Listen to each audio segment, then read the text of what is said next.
Salmo 104.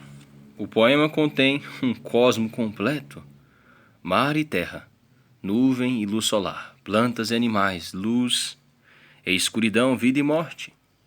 Todos provam ser expressões da presença do Senhor.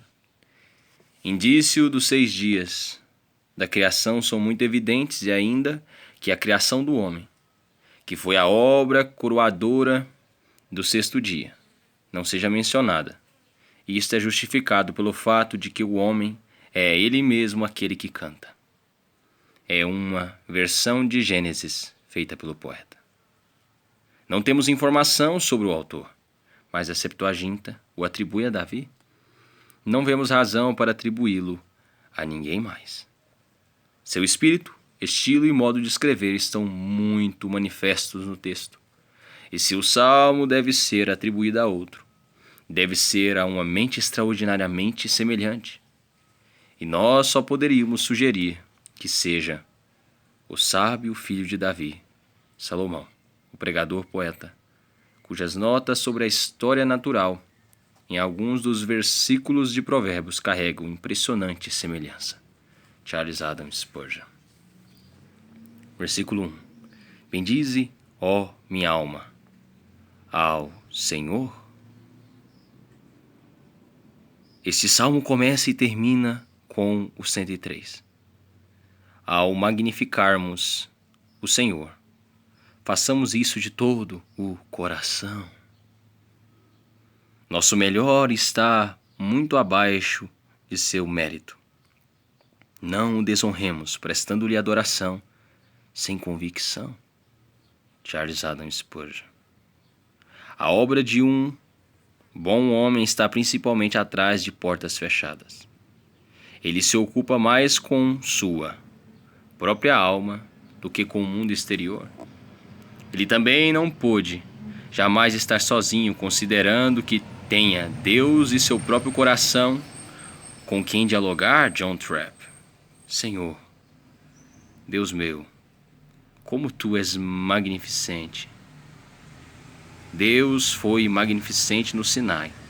Contudo, as palavras de abertura de sua lei foram: Eu sou o Senhor, teu Deus. Sua grandiosidade não é razão para que a fé não lance seu pedido e o chame de seu Deus. Não é.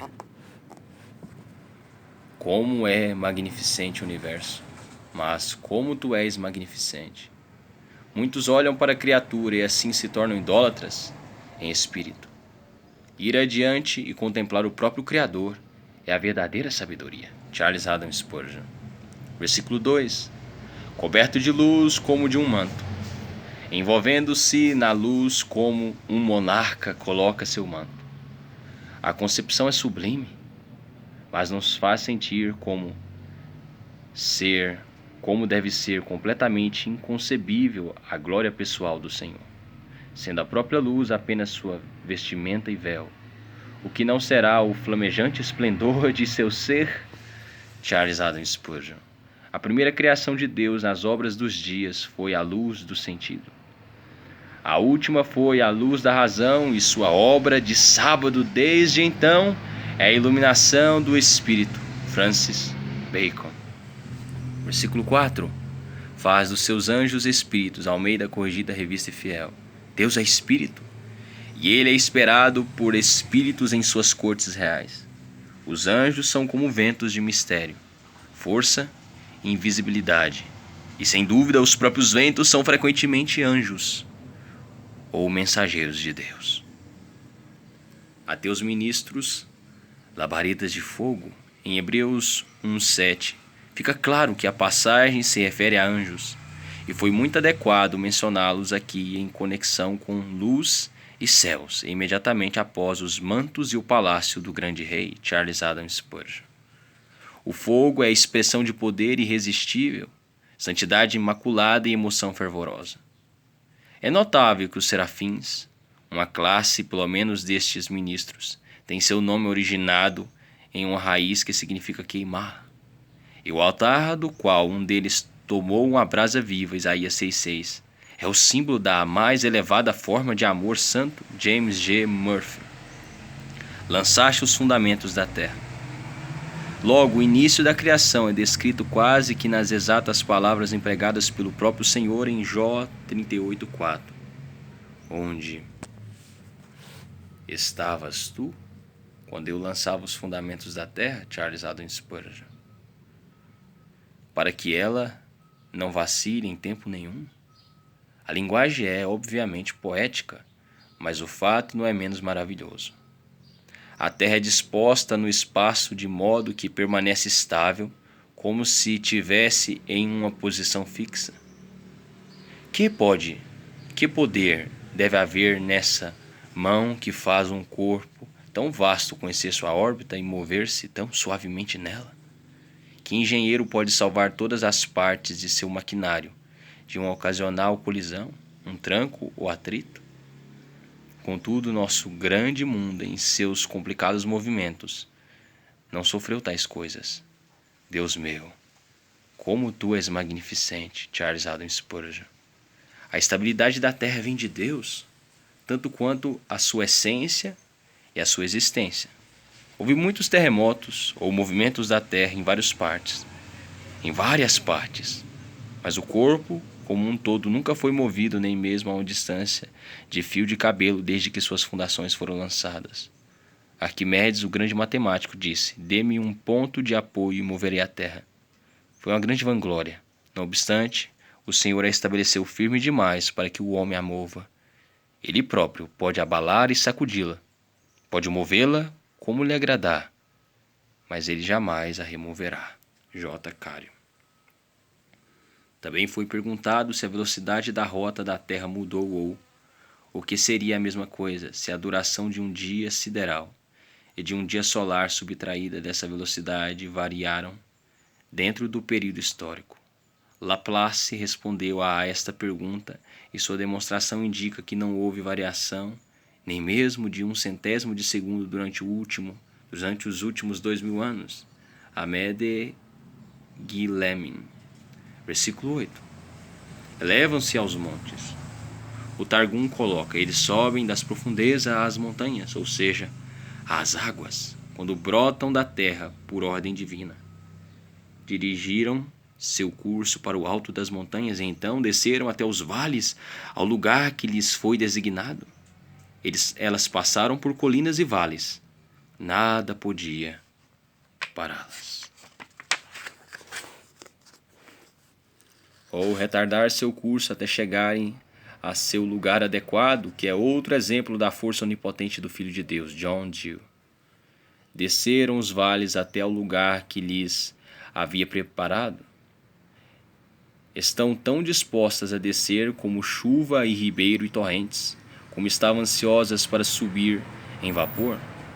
A lealdade das poderosas águas às leis de seu Deus é muito marcante.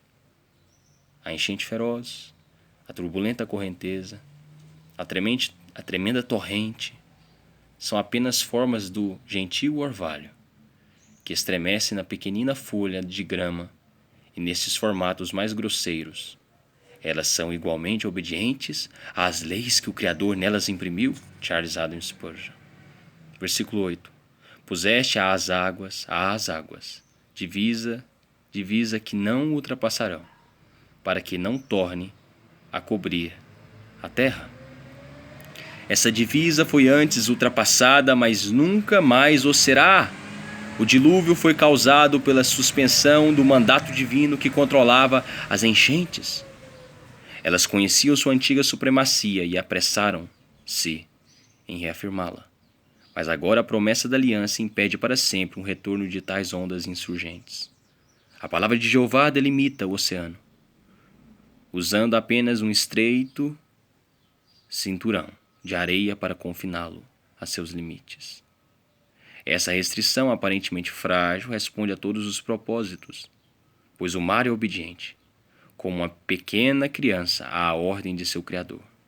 A destruição dorme na cama do oceano, e ainda que nossos pecados possam provocá-la, suas faixas restritivas são fortalecidas pela misericórdia da aliança, de modo que não podem se arrebatadas novamente, soltando as águas contra os condenados filhos dos homens. Charles Haddon Spurgeon.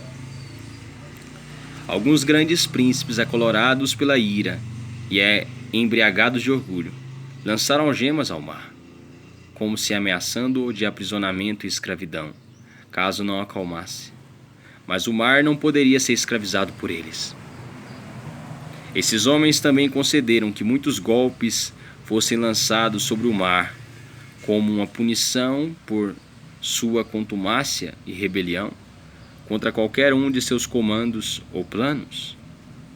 Quão ridiculamente ambiciosos foram aqueles que imaginaram ter tal domínio! Muitos príncipes tiveram grande poder quando no mar, mas nunca houve algum príncipe que tivesse poder sobre o mar. Essa é uma flor que não pertence a nenhuma outra coroa senão a coroa do céu. Joseph Cario. Versículo 11. Dão de beber a todos os animais do campo. Quem mais os alimentaria se o Senhor não o fizesse? Charles Haddon Spurgeon. Os jumentos selvagens matam a sua sede. Apesar da sela e das rédeas colocadas pelos homens, eles permanecem intolerantes e o homem os denuncia como impossíveis de se ensinar. Eles aprendem com o Senhor e sabem muito melhor do que o homem de onde fluem as águas refrescantes e cristalinas, das quais devem beber ou morrer. Eles são apenas jumentos selvagens, contudo nosso Pai Celestial tem cuidado com eles. Deveriam todas as coisas existir para o homem, caso contrário, que sejam desperdiçadas? Não é verdade que flores que florescem, sem que sejam percebidas pelo homem, estão desperdiçando sua doçura? Pois a abelha as encontra e outros viajantes alados vivem de seus sucos exuberantes. O homem não passa de uma criatura entre muitas, a quem o Pai Celestial alimenta e rega. Charles Haddon Spurgeon. Versículo 12. As aves do céu desferem o seu canto. A música dos pássaros foi a primeira canção de ação de graças que foi oferecida na terra, antes que o homem fosse formado. John Wesley. As aves do céu desferem o seu canto. A música dos pássaros foi a primeira canção de ação de graças que foi oferecida na terra, antes que o homem fosse formado. John Wesley. Mas o rouxinol, outra de minhas criaturas aéreas, expira música tão doce e forte de sua pequena garganta instrumental a ponto de fazer a humanidade acreditar que milagres não se acabaram. Aquele que à meia-noite, quando o próprio trabalhador dorme, seguramente, deveria ouvir, como eu ouvi com frequência, os ares serenos, as doces canções, as naturais alterações de tons, a duplicação e reduplicação da voz do rouxinol, pode elevar-se para além da terra e dizer: que música o Senhor proveu para os santos do céu, se para os homens maus na terra o Senhor providenciou música como esta? Isaac Walton.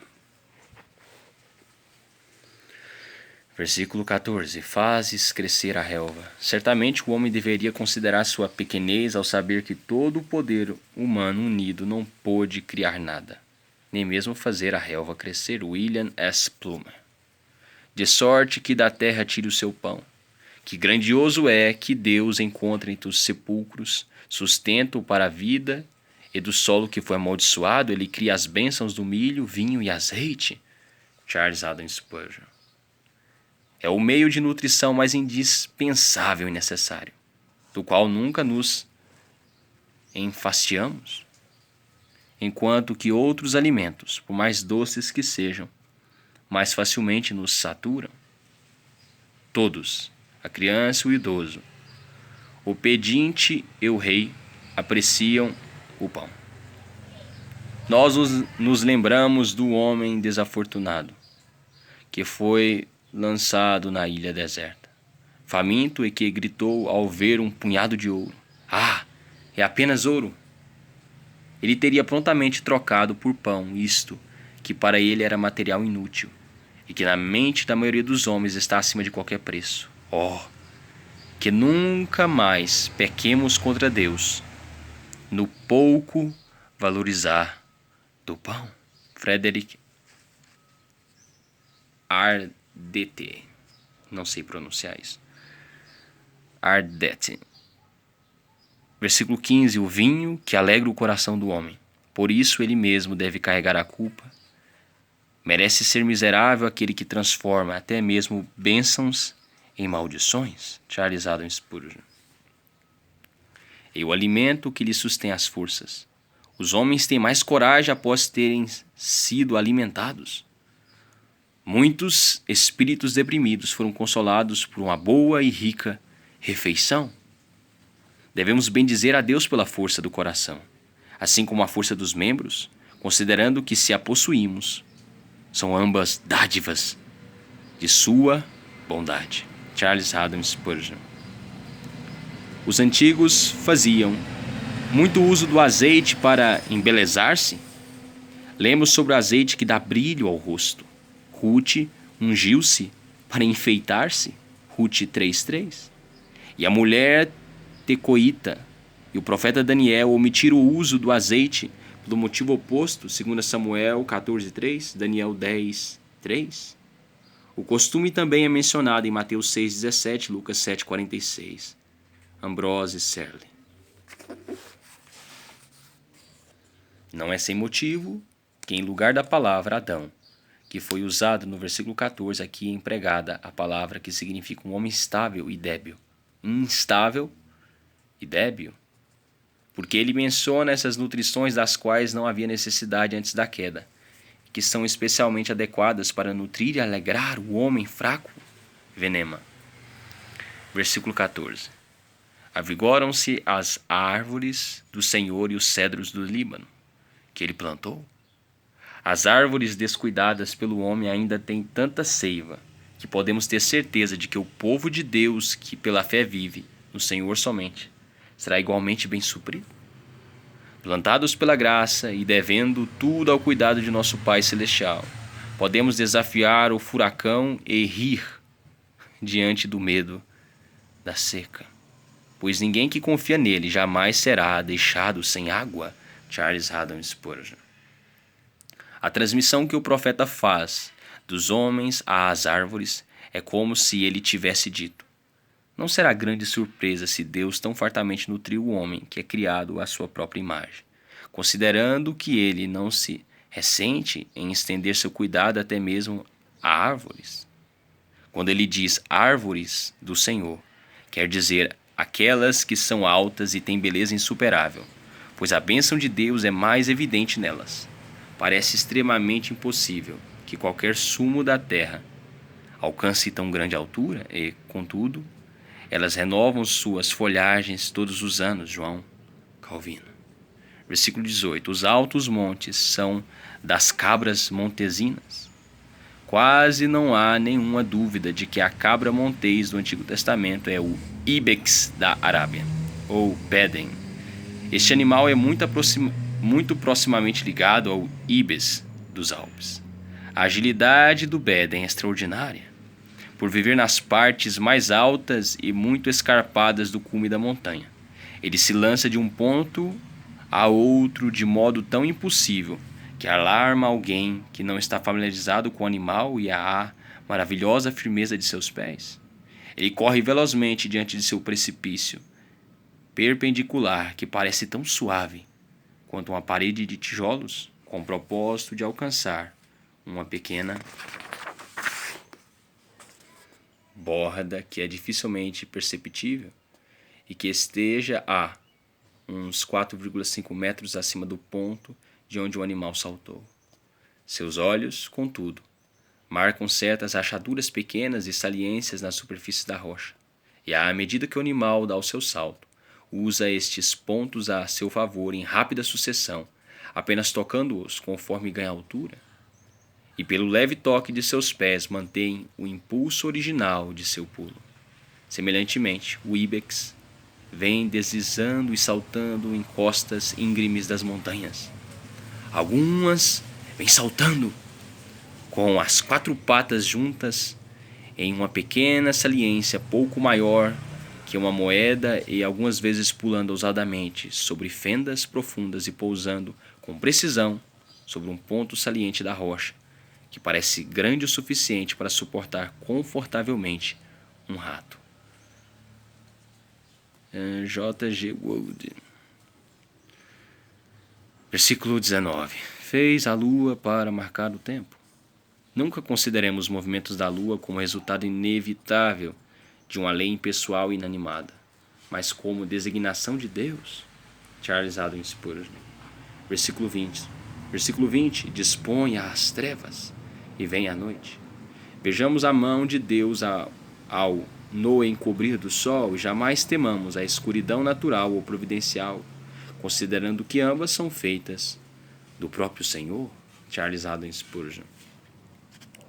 No qual vagueiam os animais da selva. A escuridão é mais adequada para animais do que para o homem, e são muito brutos aqueles homens que amam a escuridão em lugar da luz. Charles Haddon Spurgeon. Versículo 21. Os leõezinhos rugem pela presa e buscam de Deus o sustento. Eles, em seu próprio modo, expressam seus desejos por alimento, e a expressão de desejo é um tipo de oração. Deste fato vem o pensamento devoto do apelo do animal selvagem a seu Criador, pedindo-lhe alimento.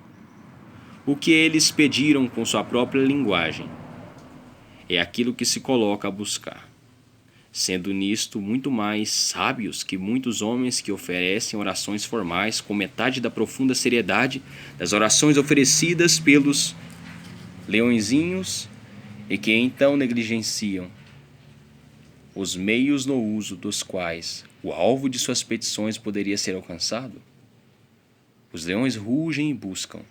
Muitos são mentirosos diante de Deus e rugem, mas nunca buscam. Charles Haddon Spurgeon.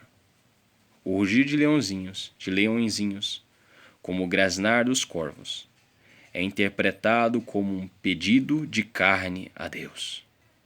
O Senhor coloca esta construção na linguagem da simples natureza, até mesmo em criaturas peçonhentas, e não interpretará muito mais favoravelmente a linguagem da graça em seu próprio povo, ainda que sejam gemidos fracos e fragmentados, que não podem ser pronunciados. Matthew Henry. Versículo 22. Em vindo o sol, não víssemos com tanta frequência o sol nascer, o consideraríamos como o maior dos milagres e a bênção mais incrível. Charles Haddon Spurgeon. Eles se recolhem e se acomodam nos seus covis. Houve um que neste aspecto era mais pobre do que os leões e raposas, pois ele não tinha onde reclinar a sua cabeça. Todos receberam provisões, exceto o provedor encarnado. Bendito o Senhor, que se inclinou às condições dos brutos para elevar homens ainda piores que brutos. O sol é suficiente para esta tarefa. Ele é o verdadeiro domador de leões. Eles se reúnem como se fossem muitas ovelhas, e em seus retiros se mantêm prisioneiros até que a escuridão retorne e lhes dê outra licença para vaguear. Por meios simplesmente majestosos, os propósitos divinos são cumpridos. De forma semelhante, até mesmo os demônios são sujeitos ao Senhor Jesus, e pelo simples difundir da luz do Evangelho, esses demônios que rugem são expulsos do mundo. Não há necessidade para milagres ou demonstração de poder físico. O sol da justiça nasce e o diabo, os falsos deuses, as superstições e os erros dos homens, todos buscam seus esconderijos nos lugares escuros da terra, entre as toupeiras e os morcegos. Charles Haddon Spurgeon. Para manter os animais selvagens em silêncio, dentro de seus covis, o único meio que Deus emprega é estimulá-los com terror simplesmente pela luz do sol. Esse caso de bondade divina é ainda mais enaltecido pelo profeta pela necessidade que ele tem. Pois fosse o contrário, o homem não teria liberdade para ir adiante da dedicação às labutas e aos negócios da vida. João Calvino. Versículo 23. Somente o homem, entre todas as criaturas, diferentemente dos instrumentos involuntários do Onipotente. Tem um verdadeiro trabalho diário. Ele tem um papel definitivo a exercer na vida e poder reconhecê-lo. Karl Bernhard Moll. Versículo 24. Que variedade, Senhor, nas tuas obras! Elas não são apenas muitas em número, mas variadas. Mineral, vegetal, animal. Que extensão de obras é sugerida por estes três homens, Charles Haddon Spurgeon. Se o número de criaturas é tão excessivamente grande, quão grande, na realidade, imenso deve ser o poder e a sabedoria daquele que os formou a todos? Pois que eu possa emprestar as palavras de um autor nobre e excelente. Este número argumenta e manifesta mais habilidade do artífice capaz de moldar relógios, bombas e moinhos, granadas e foguetes, do que ele demonstraria se fizesse apenas um tipo desses mecanismos. Assim, o Todo-Poderoso demonstra a sua sabedoria ao formar tal vasta multidão de diferentes tipos de criaturas, e tudo com arte muito mais admirável e incontestável do que se tivesse criado apenas algumas.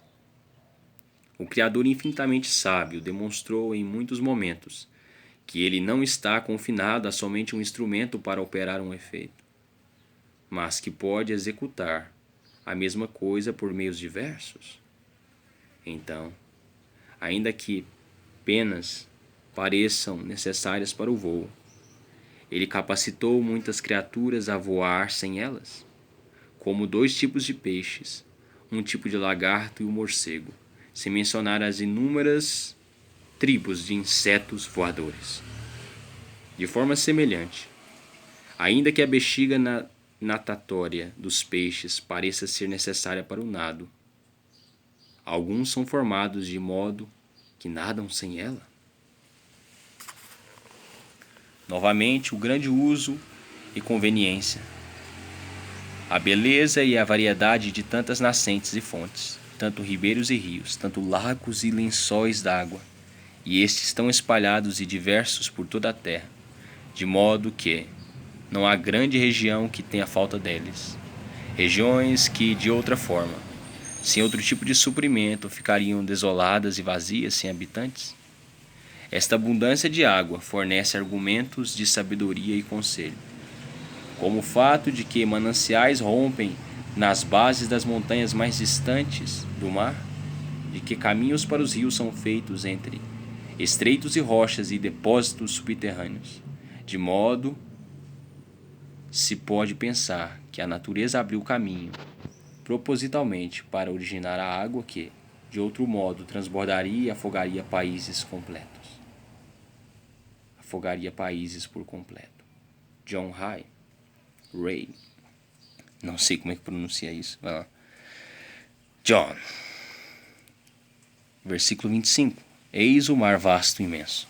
Os pagãos fizeram do mar uma província diferente da terra e entregaram seu comando a Netuno. Mas nós conhecemos uma certeza de que Jeová governa as ondas, no qual se movem seres sem conta, animais pequenos e grandes. O sentido verdadeiro é exatamente este. O número de formas ínfimas de vida animal é, de fato, maior do que um possível reconhecimento, quando uma única onda fluorescente pode carregar milhões de infusórios e, ao redor de um fragmento de rocha, exércitos de seres microscópicos podem reunir-se. Renunciamos a todas as leis de aplicação de aritmética a tal caso. Charles Haddon Spurgeon. Seres sem conta. As águas abundam com mais vida do que o solo, sob a superfície menos variada do que a dos continentes. O mar envolve em seu peito uma exuberância de vida que nenhuma outra região do globo pode permitir-se imaginar. Charles Darwin diz verdadeiramente que as florestas terrestres não contêm nada com um número de animais no mar. O oceano, que para o homem é o elemento da morte, é para miríades de animais uma casa de vida e saúde. A alegria em suas ondas, a felicidade em suas costas e azul celestial em todo lugar. Mokin Tandon. Versículo 26. Navios. O navio original, sem dúvida, foi a Arca de Noé, de modo que todos eles devem seu primeiro desenho ao próprio Deus. John Gill. Por mais assustador e tempestuoso que o mar possa parecer, é incontrolável em suas ondas e vagas. É apenas um campo esportivo, o parque de lazer, a pista de boliche para aqueles enormes monstros marinhos. Adam Clarke. E o Leviatã que formaste para nele afogar. Almeida, Revista e Corrigida. Com tal força maravilhosa, a cauda da baleia dotada, de modo que o maior destes animais, medindo uns 25 metros de comprimento, é capaz, pela ajuda da cauda, de saltar por completo fora da água, como se fossem pequenos peixes pulando em busca de moscas. Esse movimento é tecnicamente denominado de salto, e o som que produz pelo enorme corpo ao cair na água é tão poderoso que pode ser ouvido a uma distância de muitos quilômetros. J. G. Wood. Ele é formado para folgar no mar. Ele não tem nada a fazer como o homem que sai para o seu trabalho. Ele não tem nada a temer como os animais têm, que ficam em seus covis e, portanto, ele brinca com as águas. É uma pena que qualquer um dos filhos dos homens, que tem poderes mais nobres e foram feitos para propósitos mais nobres, vivam como se tivessem sido enviados ao mundo como o Leviatã às águas para ali folgar, gastando todo o seu tempo em distrações. Matthew Henry. Versículo 18. Se lhes dás, eles o recolhem. Quando vemos as galinhas bicando o milho que a dona de casa lança de seu colo, temos a ilustração adequada do modo como o Senhor supra as necessidades de todas as coisas vivas. Ele dá e eles o recolhem. Charles Adam Spurgeon. Se abres a mão, eles se fartam de bens. O que faríamos se essa mão se fechasse? Não haveria necessidade de um golpe? O simples fechar da mão produziria a morte pela inanição? Louvemos o Senhor de mãos abertas, cuja providência e graça satisfazem nossas bocas com coisas boas. Charles Adam Spurgeon. O princípio geral do texto é que Deus dá às suas criaturas e suas criaturas coletam.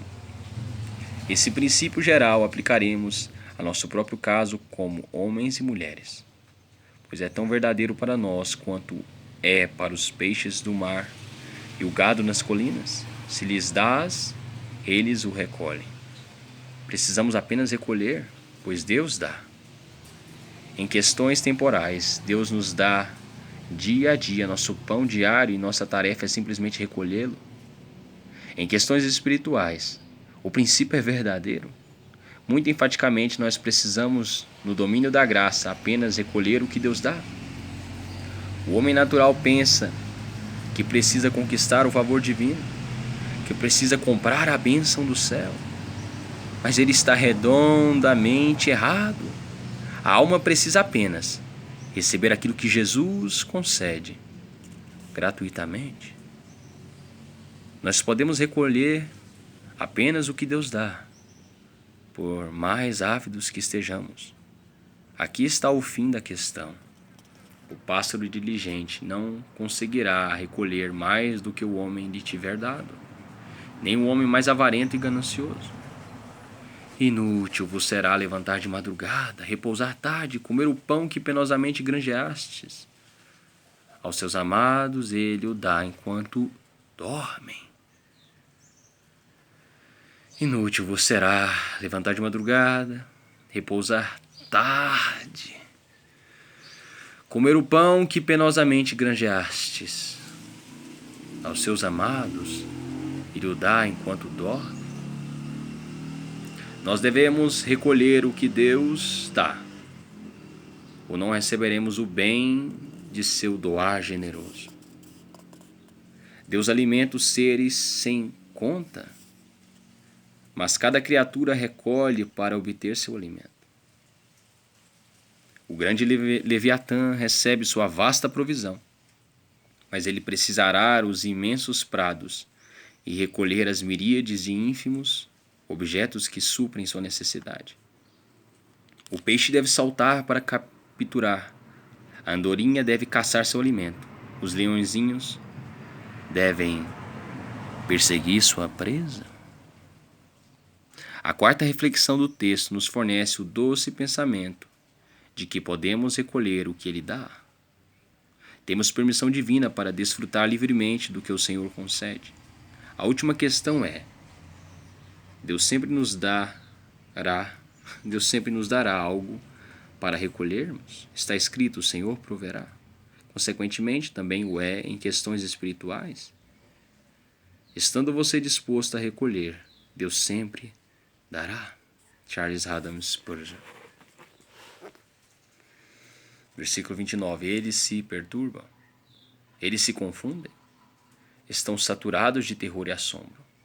A palavra perturbam de modo algum transmite o sentido da palavra original Baal, que significa devidamente tremer, estar em trepidação, ser cheio de terror, estar assombrado, ser confundido.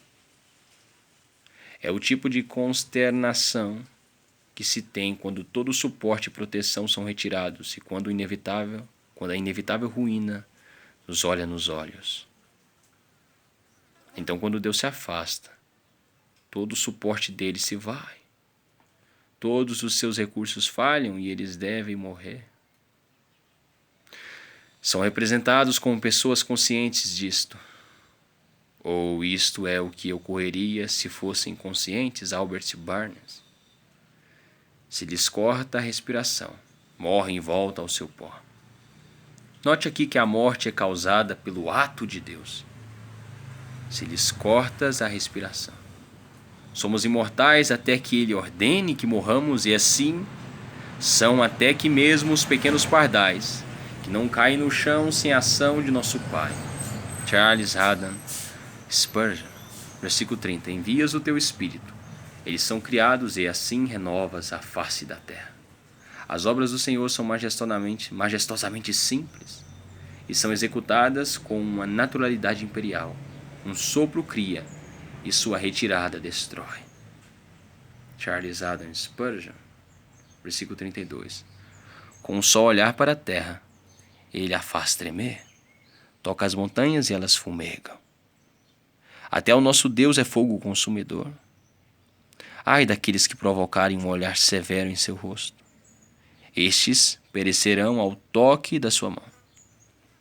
Se os pecadores não fossem completamente insensíveis, um relance do olho do Senhor os faria tremer e os toques de sua mão durante a aflição incendiariam os seus corações com arrependimento.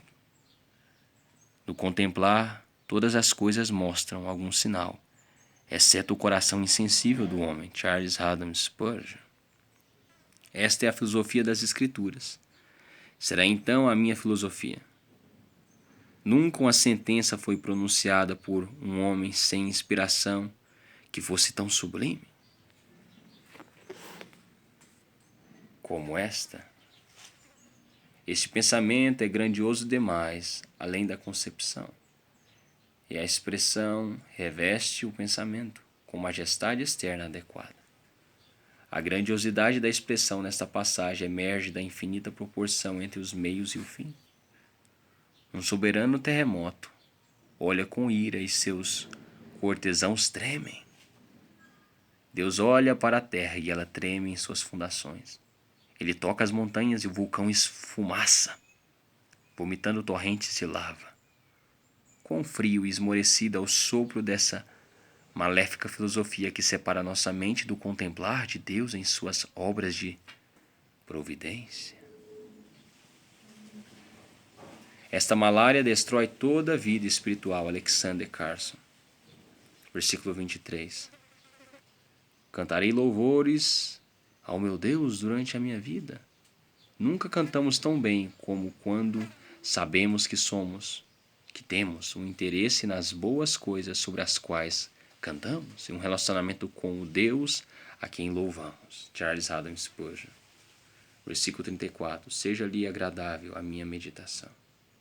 A meditação é a alma da religião. É a árvore da vida no meio do jardim da piedade, e seu fruto é mais revigorante para a alma que dele se alimenta. Charles Haddon Spurgeon. Um cristão não precisa estudar nada mais exceto Cristo.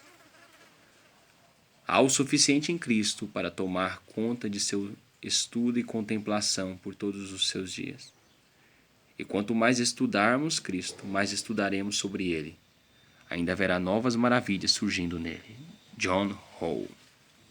As últimas palavras escritas por Henry Martyn, morrendo entre os maometanos na Pérsia, foram: sentei-me no pomar e pensei em meu Deus com doce consolo e paz. Em solitude, minha companhia, meu amigo, meu consolador. As últimas palavras escritas por Henry Martyn, morrendo entre os maometanos na Pérsia, foram: sentei-me no pomar e pensei em meu Deus com doce consolo e paz. Em solitude, minha companhia, meu amigo, meu consolador. Charles Haddon Spurgeon. Devo meditar em Cristo. Deixe que os filósofos se elevem suas contemplações e caminhem entre as estrelas. O que são as estrelas para Cristo? O sol da justiça, o brilho da glória do Pai e a imagem expressa de sua pessoa? Deus manifesto na carne é um tema que os anjos se deleitam em contemplar. Samuel Lavington.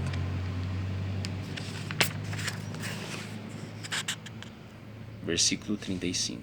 Desapareçam da terra os pecadores. Há alguns anos tive a oportunidade de fazer uma caminhada de alguns quilômetros. Em uma manhã de verão, ao longe de uma orla de beleza insuperável.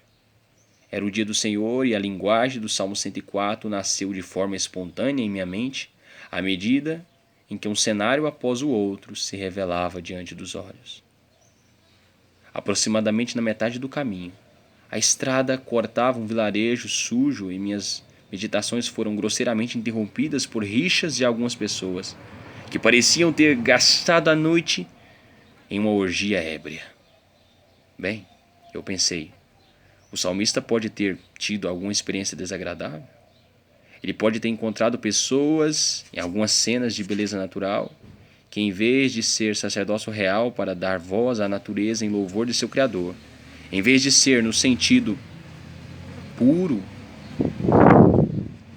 e santo da vida deles, a nota mais celestial da canção toda a enche de uma dissonância severa.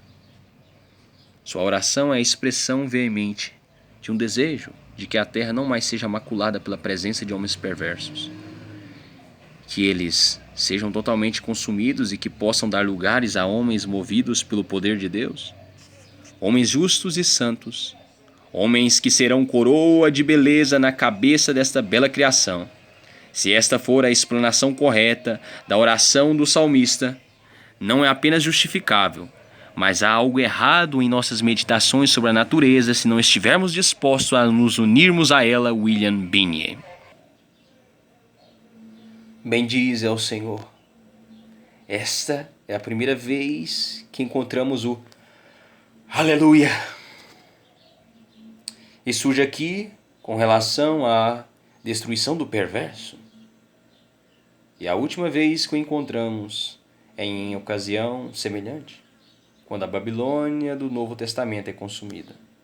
Este é o peso da canção Aleluia. Apocalipse 19, versículo 1, 3, 4 e 6. Matthew Henry. Este salmo é um oratório da criação inspirado.